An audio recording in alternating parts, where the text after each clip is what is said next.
Last night on MasterChef Australia, To all you sinners out there, I offer you redemption. the amateurs cooked a dish inspired by the 7 deadly sins.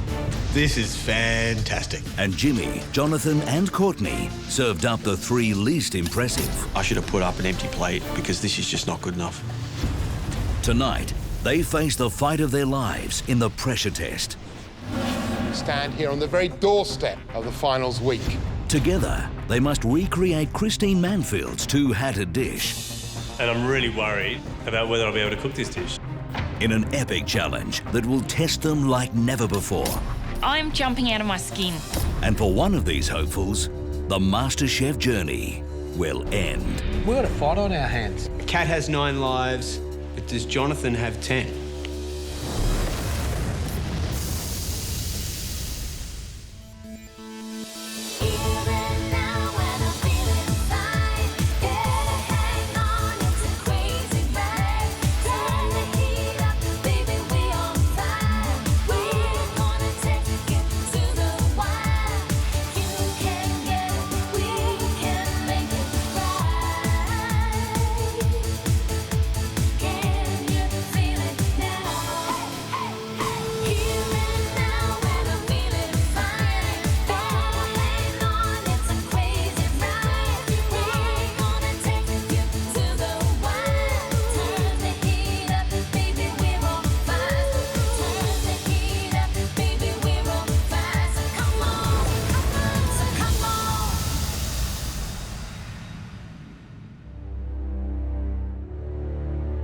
Yesterday, Jimmy, Courtney and myself ended up in the bottom 3 of the invention test and are now going to face the pressure test. Jimmy, you have to do more than curried rissoles, even if the theme is sloth. Jonathan, you've got to get everything on the plate. There's no point delivering a beautiful sorbet if we can't taste it. And Courtney, the lack of technique you showed has put you in this position. For me to be in this competition, I've given up probably the only way of life that I knew for 12 years. I worked in a lawn bowls club. Finished with work? I wasn't put on this planet to pour beers. Beer o'clock. It's time to get out there and it's time to start doing something I want to do. Strategy for today is very simple. Don't let nerves get the better of me. I know I can cook, I've just got to get in there today and prove it. To say I'm frustrated that I'm in the pressure test just before the finals week is an understatement. It's beyond frustration. I've worked really hard to get this far in the competition. This is now my 9th elimination, and I've been through 8 eliminations.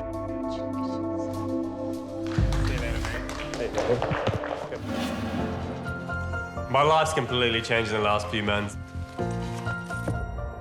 There's no more Excel spreadsheets, no more working on a computer. And it's all hot pans. It's unbelievable. Yesterday was the worst day in the competition for me. I've never put up 2 dishes like that in a row so badly. It's a brave dish, but sadly, sometimes bravery leads to disaster. All I want to do right now in this pressure test is prove to the judges I can be a better cook.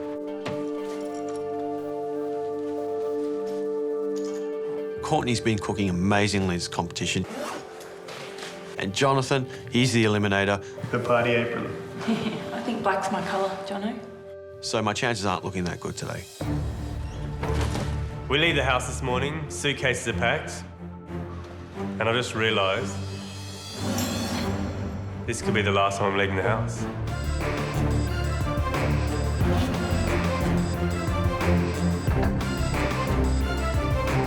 Walking into the kitchen today for the pressure test, there's no nerves at all in my system today. I'm pumped up, I'm ready to cook, and I'm ready to give this a red hot go.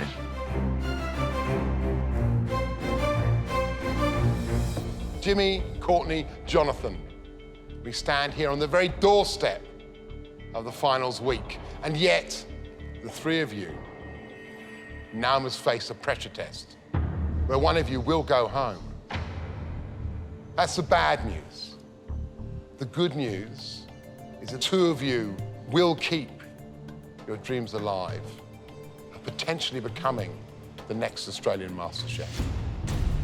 The pressure test rules are easy. You all get to cook the same dish from the same recipe with the same ingredients and in the same time limit. The pressure test is about reproducing one dish. The person that has prepared the dish for you to replicate is a culinary adventurer. This person's restaurants, for as long as we can remember, have had two hats. She has written 5 cookbooks, all of which sit proudly in my bookshelf at home. Please welcome, carrying the dish that you'll be cooking today, Christine Manfield.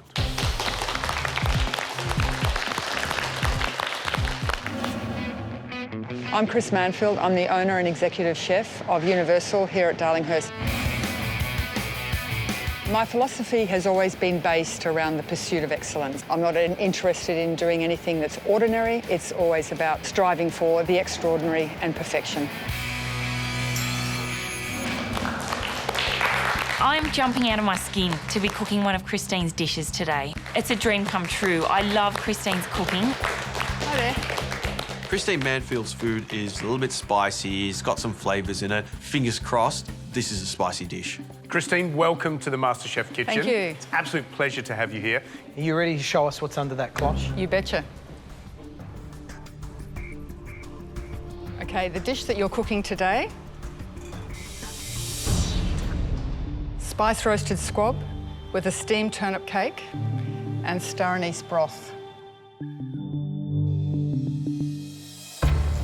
I just think this is going to be hard. It's not a dish I want to cook. Christine, can you explain to these guys exactly what squab is? Squab is a baby pigeon that has never taken flight, and the birds are fed so they become very plump and fat, and you get a gorgeous sort of softness in the texture. Can you explain to us what exactly is on the plate? Okay, if we start from the ground up, we've got the star anise broth. Yep. Then we've got the turnip cake, which is twice cooked. It's steamed. Then it's cut into portions and fried gently. Then we've got a little hidden surprise here, which is the squab leg has been made into a patty and encased in cabbage leaf and steamed. And then we've got the squab breast, which has been twice cooked. And then we've got a squab liver on the top, which is done in a tempura. Right, guys, come forward and have a good look at this dish. This dish is a two-hat dish. There's no doubt about it. There's so much detail in there. That's really a signature of my work, is really specific, being very pedantic about detail and execution and getting it just perfect. Obviously, a lot can go wrong with this dish, but what are the 3 main pressure points?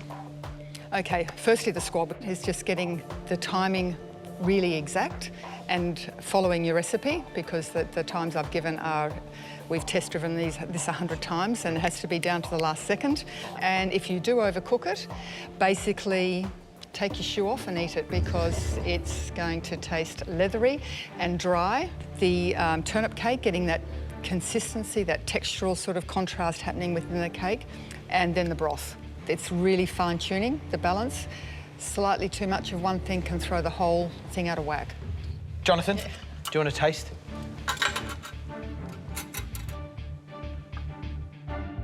As I'm tasting the dish, I'm really just sort of trying to separate the flavours so I can taste what the turnip cake's like, what the cabbage dumpling like, what the squab on top's like, the tempura liver, so that mine tastes the same. Well, the breast is certainly almost liver texture. That's very soft, just melts in your mouth. First thing I taste is the broth. I've made a few broths in my time. First flavours I'm getting are sort of sweet, star anise, real master stock kind of flavours. Overall, I love this dish. It's so my type of food, full of flavour, lots of Asian flavours, a lot of spices.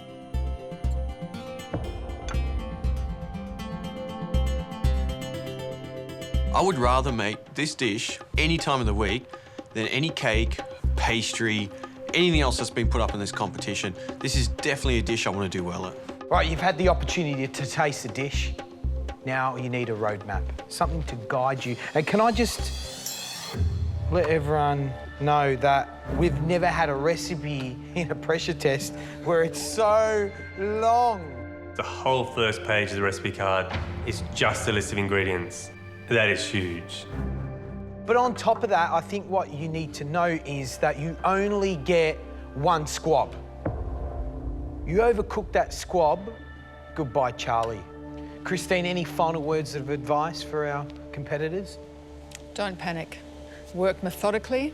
Nothing good comes out of chaos. So there's one more crucial little bit of information that you need to know. How long you've got to cook this dish.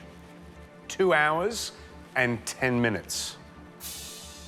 I'm still not nervous. I got the blacks on, I'm in a pressure test, but I'm not going home today, not on a Christine dish. You ready? You've got 2 hours, 10 minutes, and your time starts now. Come on, guys! Come on, guys! Here we go. 2 hours and 10 minutes is not very long to reproduce this dish. It's got 55 ingredients. The whole first page is just an ingredients list. It's never easy standing up on the balcony knowing that one of the 3 people standing before us, all clad in black, are going to be going home. It could be any of them. So I spent 5 minutes working out what I need to do. Underline important things. Leave myself a note not to panic just in case I forget halfway through. My first process is to get my master stock on. So we add into that things like soy sauce. Got to be a quicker way than doing this. Xiaoxing wine, Sichuan peppercorns, chilies. Heap of aromatics go into the master stock. Master stock takes an hour. Just remind me, Claire, it should be 1 hour for that stock. So on the hour, can you just give me a bell with that? Thanks.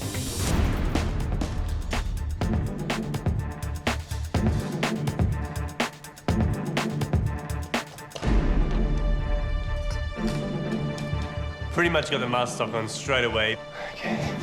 Whilst the master stock's on the simmer, I've got to make the sweet and sour pickle.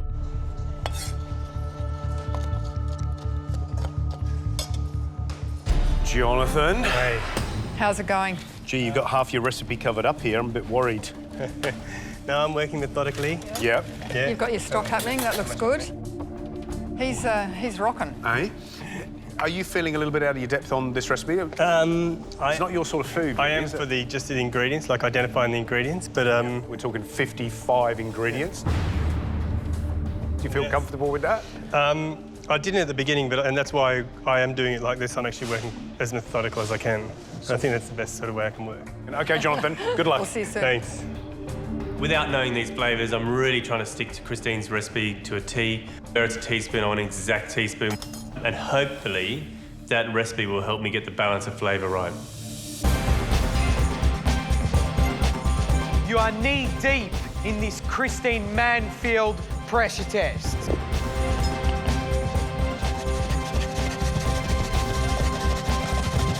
Got an hour and a half to go. Come on, guys! 1.5 hours to go and everyone's looking really even. Everyone's got their master stock done and everyone's now working on their turnip cake.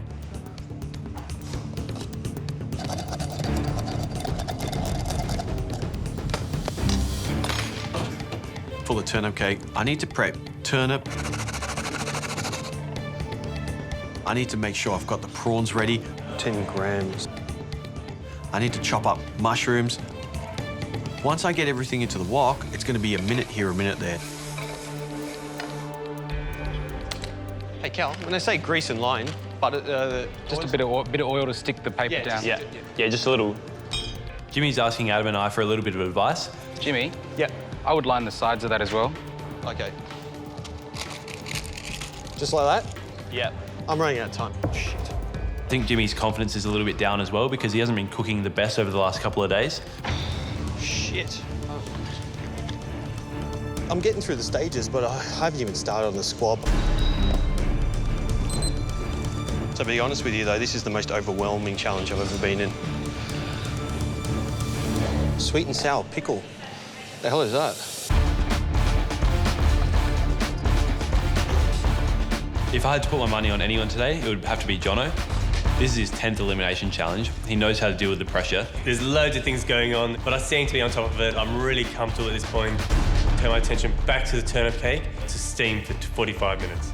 Kat has 9 lives, but does Jonathan have 10?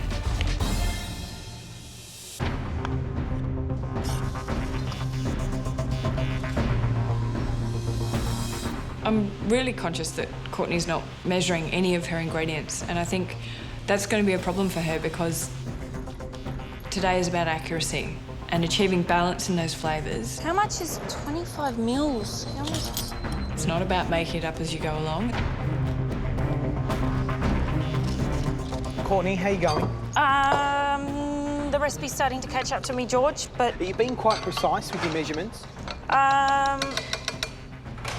George, things like 1 teaspoon. I mean, I've been cooking for long enough to know what a teaspoon looks like. That's how I've always cooked. Okay. And I'm not going to start, you know, I'll end up spilling stuff if I start cooking how I If there's don't any cook, advice so. I can give you, the most important thing about succeeding in cooking, I am tasting along the way to compensate for doing that.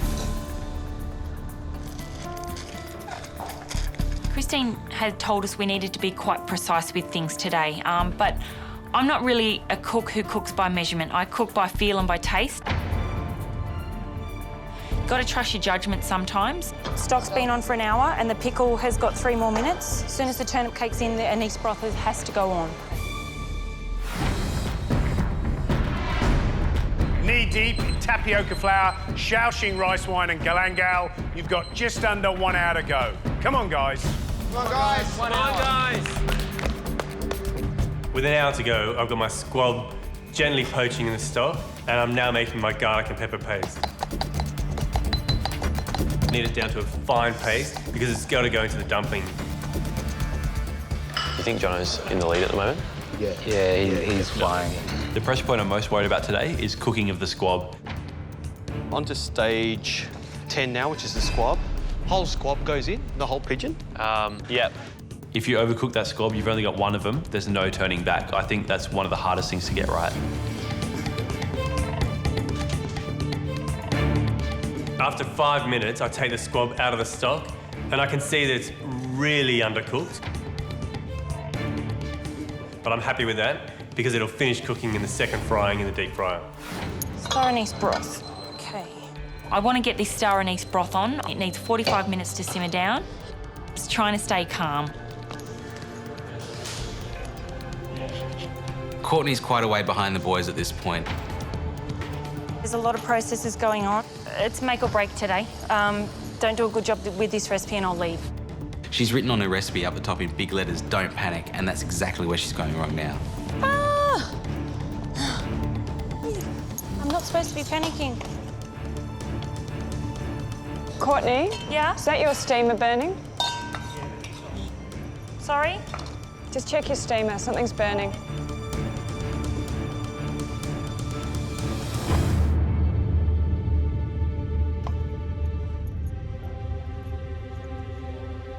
I think I might have boiled dry the bottom of the pan. I'm worried that a slight smoky flavour might be in my turnip cake. I decide to get it out. There's no time to go back. I didn't want panic and nerves to be the end of me today. Could be the point of me going out of this competition. You've got 45 minutes. Sugar. To get that dish on a plate. We have faith in you, that's why you're here. My game plan is to follow the recipe meticulously and make sure that I'm the one that finishes first, gets everything on the plate, and hopefully has everything cooked and flavoured correctly. Cut the leg and tie it in. To make the cabbage dumpling, I get the squab legs, get the meat off them. Do I need the skin? Finely dice it. Finely dice up some pork. Mix it all together and then gently wrap it in a cabbage leaf that's been soaking in some boiling water. Jonathan, you're going really well.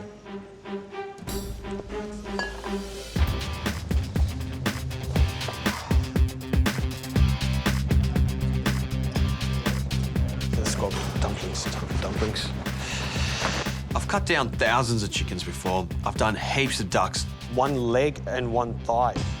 Now, it's like the birds are following me. I've got to work on this squab. I've got to fiddle with this little bit of meat. I don't know how much I really need. Mix diced squab meat and diced pork meat and cabbage sauce with the garlic paste. Hopefully it'll work. Come on, you need to push it, push it, push it. Remember why you're here. Sweet and sour pickle. It's done. Turnip cake's in. Time to dumple. OK, cut the leg and thigh joints, debone. Might as well dice the meat up while I'm there. I don't need the skin on these legs, do I? No.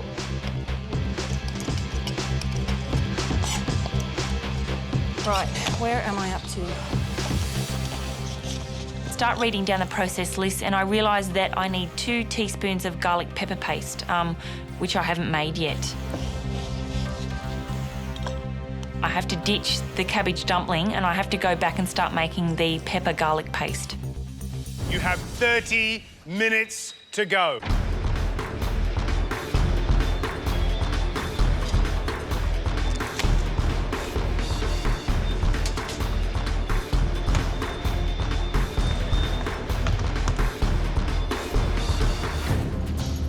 Still got my liver to do.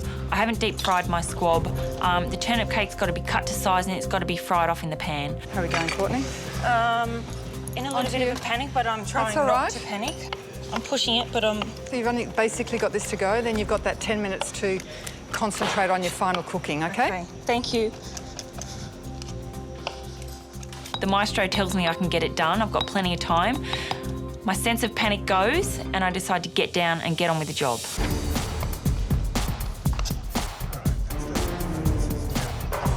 25 minutes to go.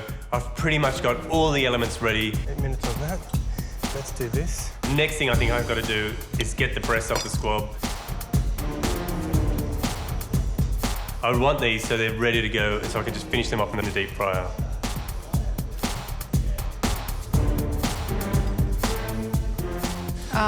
OK, Jonathan, just go back to the squab.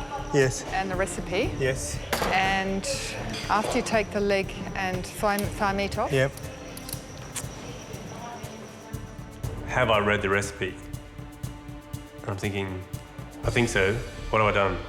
I want you to refer back to what was said. Cut this. Here, cut the leg. Yeah, cut the leg. Set aside. Oh shit. I was meant to leave the breast on the crown, and I've read the carving in the wrong section. You're supposed to deep fry the squab whole as he's taking the breast off.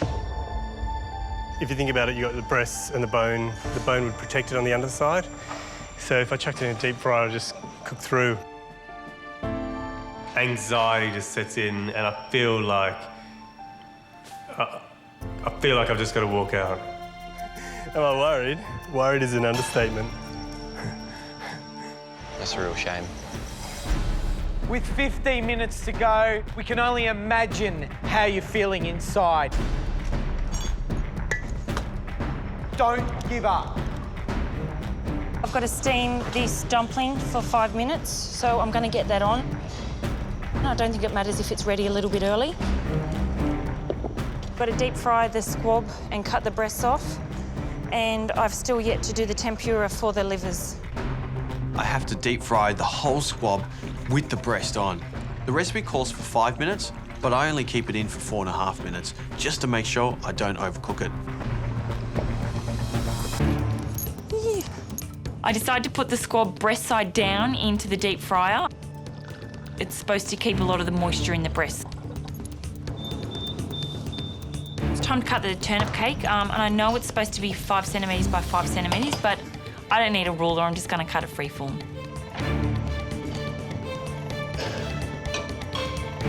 I should be fine. She got plenty of time. 5 minutes to go, got to calm down. I still have a chance to stay in the competition. I get the liver coated in the tempura batter, get it in the fryer, finish off the turnip cake, get it out, let it rest. I've got the steamed cabbage spun out. With all the other elements now ready to go, I've got my squab breasts just sitting there resting because I'm going to cook those in the last minute so I can get them on the plate cooked perfectly.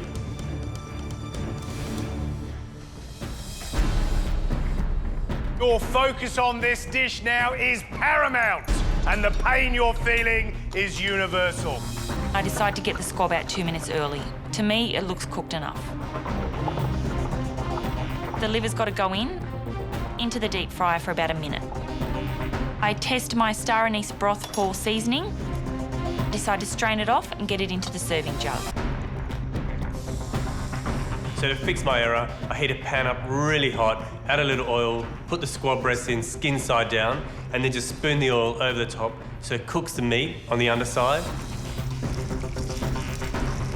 If he can get the same result as the deep frying that Jimmy and Courtney have done, he may be okay. I dip the livers into the tempura batter, lift it up, and there's just no batter left on this liver. Hopefully in the cooking process, it'll start coating the liver while it's in there.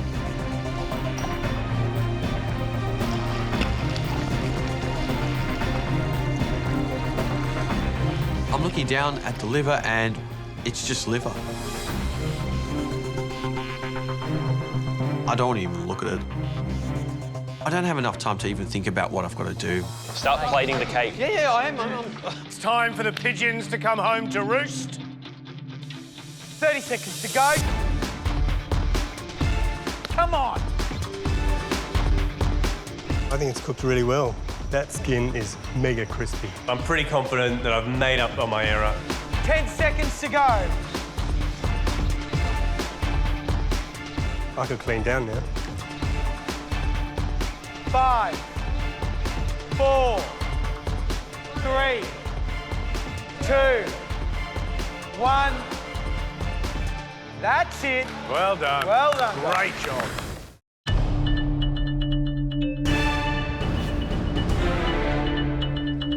I bring my plate up to the judges and I place it down and I see Christine smiling and I'm happy too.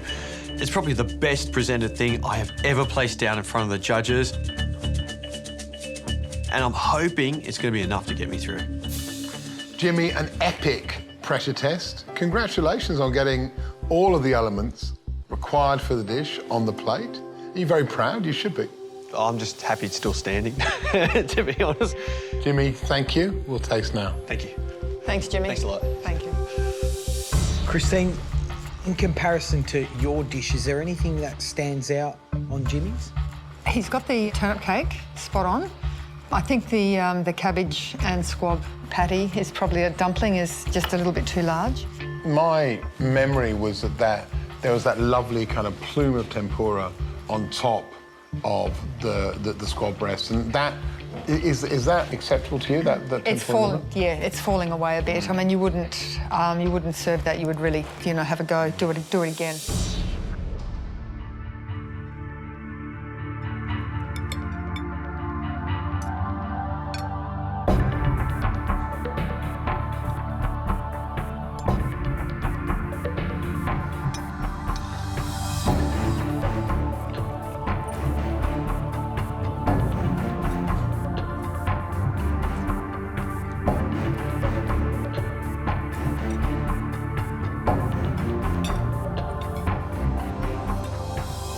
I think the broth is fantastic.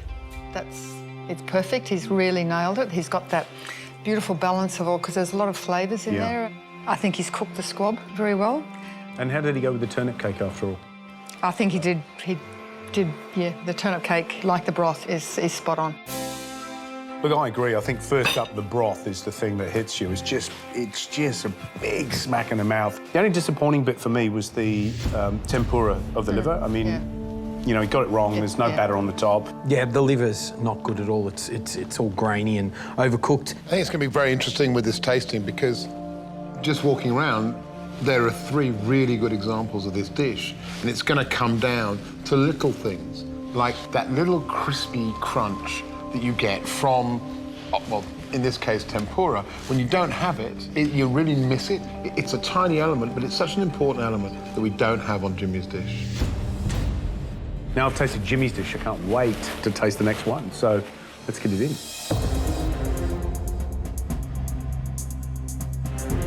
I'm pretty proud of what I've done today. I think the dish that I've put up looks fairly similar to the one that Christine showed us this morning. So going off presentation alone, I'm really happy with what I've done. And taste, well, it's going to come down to what they think. Courtney, what are you most proud of on that dish? That I didn't let all the ingredients get to me. I got it done. How perfect were you in terms of your measurements? Look, to me, I've been cooking for so long, I know what a teaspoon looks like.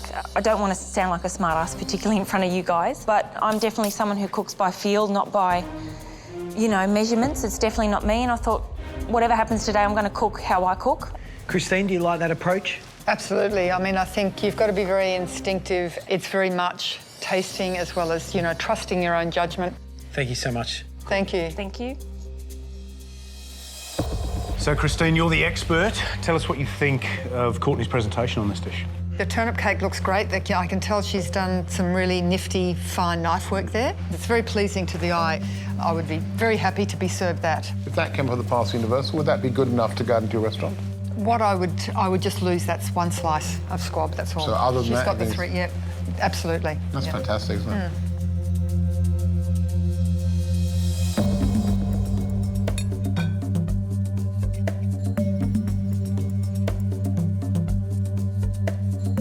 How beautiful does that look? I know. That just looks beautiful.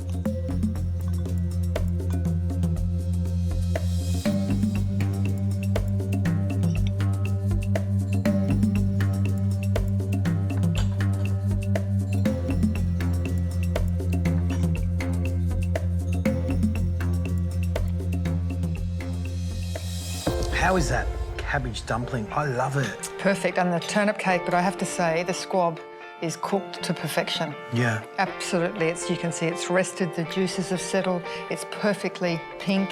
It's exactly as you would want to eat squab. The broth, again, sensational. Not quite as good as Jimmy's, to be honest, but it's still really, really good.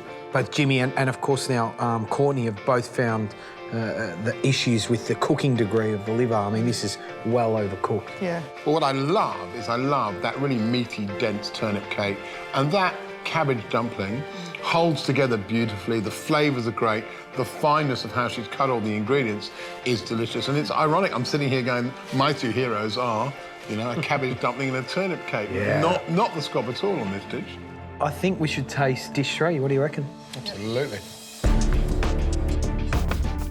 I'm quite proud when I take my dish in. I made a mistake on the squab, but I really hope that I fixed that. I'm really happy with what's on the plate. I'm really happy with how I went today. I think I've done a good job, and hopefully Christine really loves the dish that I put up.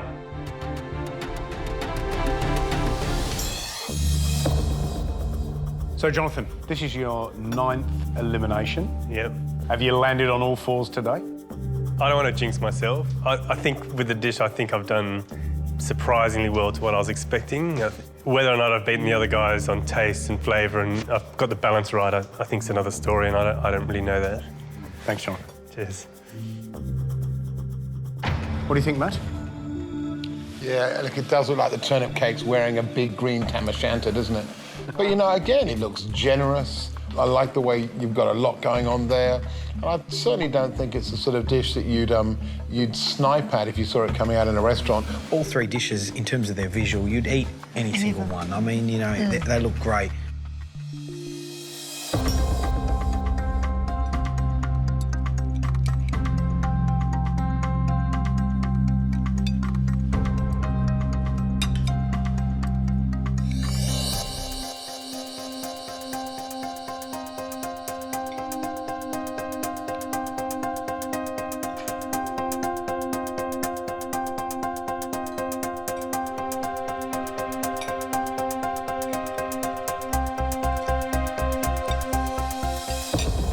Turnip cake gets the tick. Yep. The dumpling sort of gets 3/4 of a tick because I think there was just a bit too much leaf there. The tempura, the liver was spot on. Oh, that tempura is brilliant. I think the tempura is crunchy, it's salty, it's sort of, it holds that liver together, and it's a surprise when you get inside. And the filling of that cabbage dumpling is beautifully balanced. Yeah, it is. And very tasty. I have a real problem with that stock. It has a medicinal flavour. It's astringent. It's astringent, yeah. It has an astringency that the other 2 didn't have. I find it a little bit oversalted. You know, maybe that's that's what I pick out in the stock. It just lacks that vibrancy, and I can't forgive him for the squab. It's just too rare. It really is. That squab for me is unacceptable. The fat hasn't rendered. It's undercooked. It's the old question, isn't it? As we so often see in pressure tests, can a good cabbage dumpling, a dense turnip cake, and the best tempura liver of the day overcome undercooked squab breast? OK, guys, I think it's time for me to go and leave the final judgment up to you three experts, OK? Thank you so much. Thank you, darling. Mwah. Good to see you. Thank you so much. Bye-bye. Being so close to the finals week, there's never been a more important time to get these guys back in and check out their commitment to the competition and their commitment to developing a career in food. Let's get them in, let's talk to them.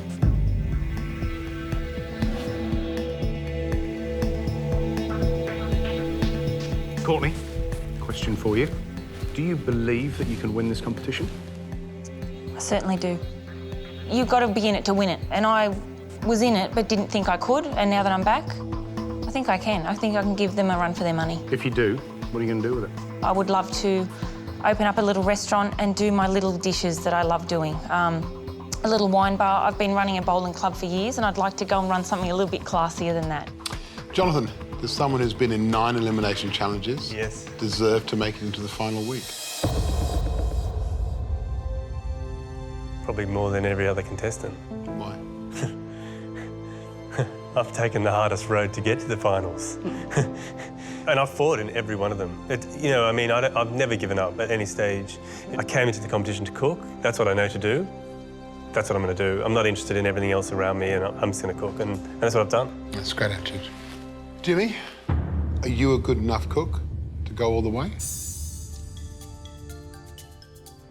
I think I used to believe so. To be honest with you, yesterday really threw me around a bit. I mean, coming into today's pressure test was like, I almost wrote myself off. I'm going back and ask you the same question again. Have you got what it takes to win? Yes or no? I don't know anymore. I really don't. Jimmy, do you still want to be in the competition? Yes. Yes, I have been battered a bit, and my confidence has taken a beating, but I still want to be in this competition. Jonathan, Jimmy, Courtney, this close to the finals, we obviously have to take into account your commitment, your dream for where you want food to take you. But more importantly, as it always is with this competition, it comes down to the dish you cook today. It comes down to how you've done in the pressure test. It's always all about the food, because the food can't lie. Jonathan, your tempura liver was the best of the lot. Your turnip cake was beautifully balanced. Your squab, however, was undercooked. Jimmy, your broth was 100% perfect. Your squab was well cooked. Your tempura liver was a disaster. Courtney, great presentation. An impeccable cabbage leaf dumpling. Your liver was seriously overcooked. One of the three of you could be Australia's next MasterChef. But for one of you, the dream is about to end.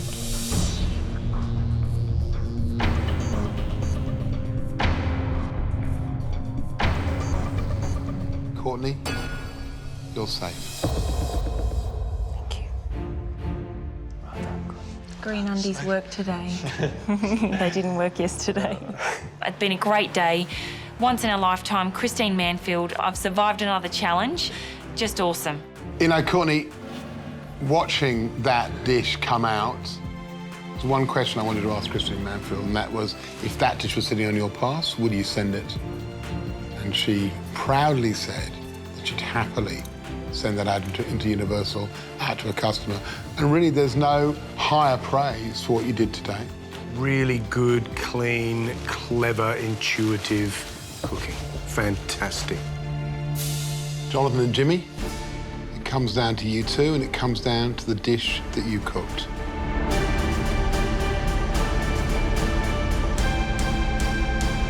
Jimmy. Jonathan and Jimmy, it comes down to you two, and it comes down to the dish that you cooked.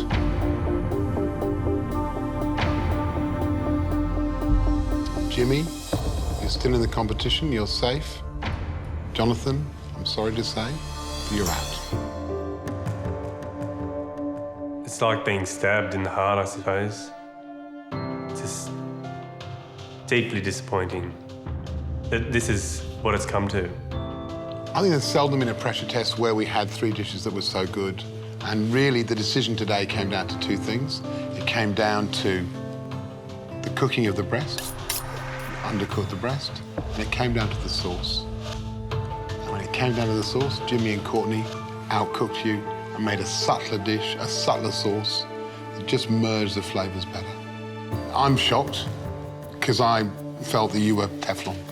I've watched you cook in so many eliminations, and you do your best cooking under pressure. I mean, I know obviously you're going to be gutted at this moment. Yeah. How do you see yourself moving forward from here? Well, it's not the first time I've been knocked down, so, you know, I'll just pick myself up. I think what I've realised here is what I should be doing and what it should look like, and my cooking style, and, you know, so it's certainly put me in good stead for what I want to do. I've had some of the best experiences, you know, Press Club Challenge. You are my absolute inspiration for cooking. I've cooked with Heston Blumenthal. That's what you should be doing at a feast. The Ledbury Challenge, where I had a real epiphany of what I should be doing. I've had a great time, so I'm actually quite at peace. Jonathan, I've loved the way you've approached this competition, I really have. You're sort of a dark horse and you can be slightly awkward sometimes, but that's endearing, it really is. And I've got no doubt that you've got what it takes to be a brilliant chef. And I think you talk about that little bistro that you want to open, and I think that's perfect. Yeah. I really do. Courtney, Jimmy, anything you want to say to Jonathan before he leaves us? There's no one I respect more in the whole of the MasterChef competition than Jonathan. Not just for his cooking abilities, but he's a great person, and he's someone that I think I'll keep as a friend for the rest of my life. And he'll be coming over to my house for curries and still telling me how to make it. But I'm sure there's so much that I've learned from him in this competition, and not just cooking, but just as a person as well. He's a great guy. Well, Jonathan, it's time for you to leave. See you guys. Jimmy. Thanks for your work. Bye. Thank you. Good luck. Yeah, I'm coming your way, Matt. Thanks, buddy. That's right. See you around, Bob. I will. Hey, thanks, George. Good luck. Good luck, my friend. Gary. Good Thanks. luck. Thanks, guys. See you soon, yeah?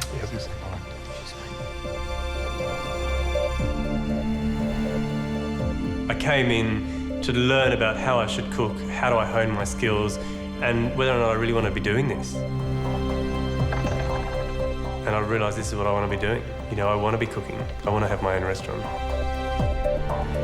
And now when I go home, I've just got to start that plan.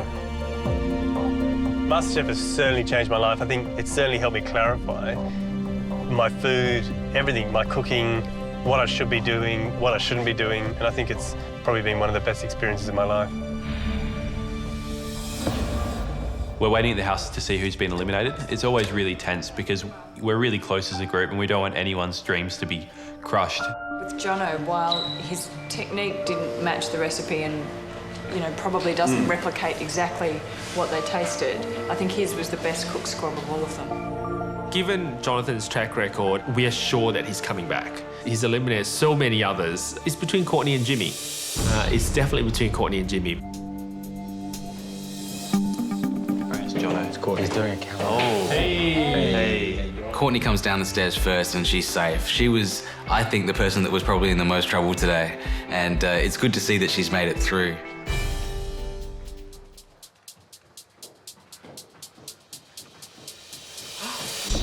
Oh, no.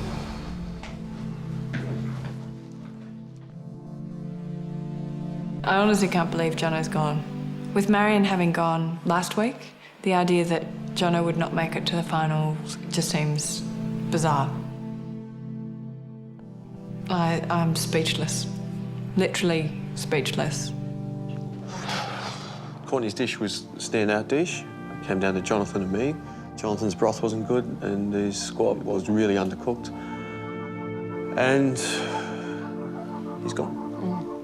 Never would have picked it in a million years. Jono has been one of the best cooks from day one in this competition. Everyone really loves Jono and he's helped me a lot. He's sort of been like a mentor to me. I've learned a lot from him and I'm going to miss him in the house for sure. It's been quite a long time to be without my wife and my family, so I'm really happy that I've finally got home. I really thought that I would make the finals week, and I think it's just a little disappointing, but I'm certainly going to start working on my ideas for a restaurant. I love the idea of a French bistro where you walk in and it transports you back to Paris. I think everything is about to start for me. It's the beginning of my new food career. This is definitely not the last time you'll see Jonathan.